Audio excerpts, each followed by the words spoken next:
Because Mwalimu, as I mentioned earlier, there was a survey that was released last year, and it was about the violence against children. And this survey actually said that children who come from homes or are exposed to physical abuse end up being abusers in the future. So here we are saying teachers will not cane the children. There's a law against it. The parents are also being told, do not beat them up because you might expose them to violence. So how do you draw the line? And yet we want to ensure that we save these children from themselves.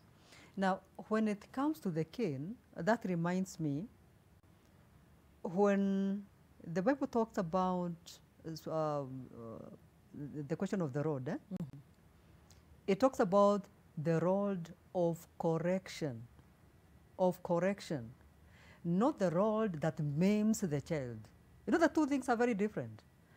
I can use the cane to correct the child as a parent, but not to maim the child. Because I am not trying to inflict, to maim the child. I am actually trying to, as a parent, to tell my son, whom I've told over and over again to stop a certain habit and he's not stopping, I'm trying to communicate this cannot go on anymore. So I'll use it sparingly as a parent. I'm not saying as a teacher, because as a teacher, the role still holds, isn't it? Yes. But back at home, the parent, I believe, can use it at home, but it's a rod of correction. Not the one whereby some parents will beat the head and everywhere, removing the eyes, almost killing the child. That's not what we are talking about. If they are to do it at home, let them remember it's one which is supposed to correct the child and not to maim the child, not to hurt the child, if they are to do it at home. And I am a strong believer of the Bible. And therefore, when it says that when you save the rod, you spoil the child, I do agree with it. I do agree with it.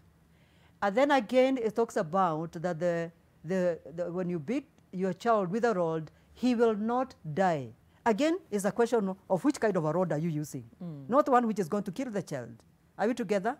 And then it also says that when you use it, you are saving your child from death.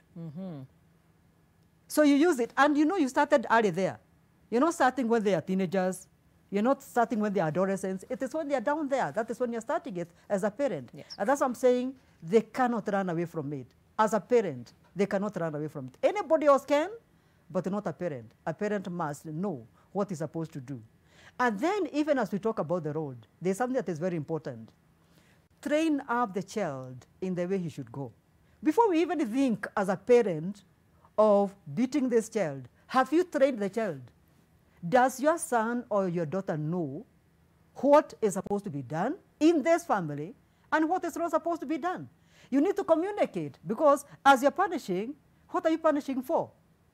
Had you told them that in this home, this is what we do?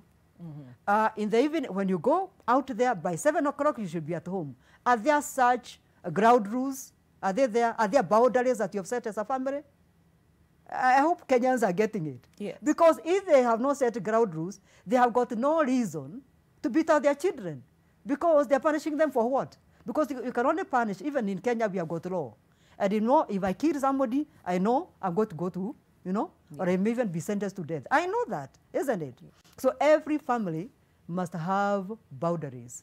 And it should be communicated so clearly to the children that they understand, not with the threats, that they know we as family of so-and-so, this is the way we do our things. You know, I hope Kenyans are getting it. Okay. And I remember, like, just a minute, I remember, like, our children used to talk about in our family, no child was supposed to touch any of the vehicles until they were 18 years, not just 18 years, until they had gone to driving school and they qualified. Then they drive at our watch. You know, we are watching how they're driving, and then after that, we could let them go and drive on their own. But now, there were other families, our friends, who are allowing their children to drive. And therefore, they were putting pressure on us. The family also, and so they drive. Why not us?